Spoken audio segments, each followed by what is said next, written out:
இனி நான் அடுத்தவங்களை பற்றி உள்ள காரியம் கேட்க மாட்டேன். இனி நான் தேவையில்லாத காரியம் கேட்க மாட்டேன். தேவையற்ற காரியங்கள் காதுக்கு வருதுன்னா இங்க வச்சு முடிக்கணும். நோ, எனக்கு அது கேட்க விருப்பம் இல்லை.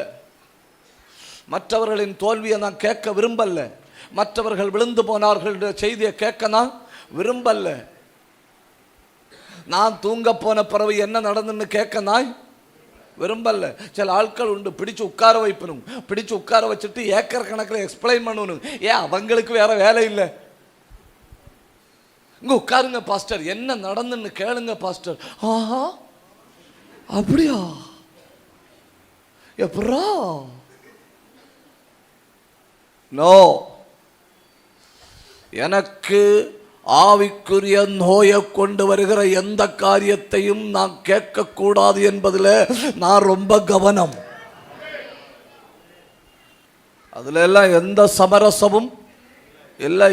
இன்னொருத்த விழுந்து போனாங்கிறத கேட்கறதுனால எனக்கு பெரிய ஆசீர்வாதம் இல்லை, ஆனா அதனால எனக்கும் ஒரு தீட்டு வருது.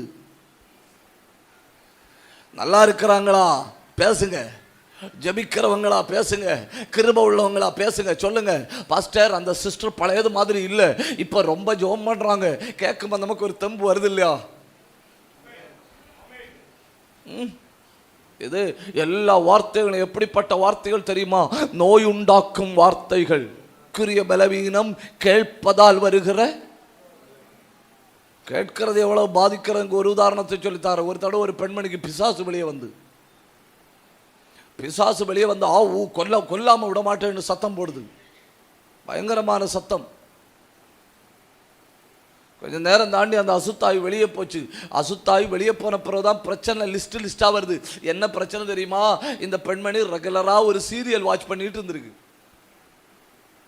ரெகுலரா ஒரு சீரியல். அந்த சீரியல்ல வர சீரியல் கேரக்டர் உள்ள ஹஸ்பண்ட் இறந்திருக்கு. சீரியல்ல ஹஸ்பண்ட் சீரியல்ல இறந்திருக்கு, உண்மையிலே இறக்கல்ல. அதை பார்த்துட்டு அந்த பெண்மணி ராத்திரி தூங்க போயிருக்கு. தூங்க போன திடீர்னு ஒரு உணர்வு, உன் புருஷன் இப்படி டக்குன்னு இறந்து போவான், உன் புருஷன் இப்படி டக்குன்னு இறந்து போவான்.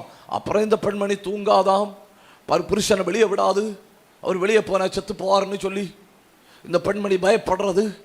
கடைசியில் அதை ஒரு சாக்காக்கி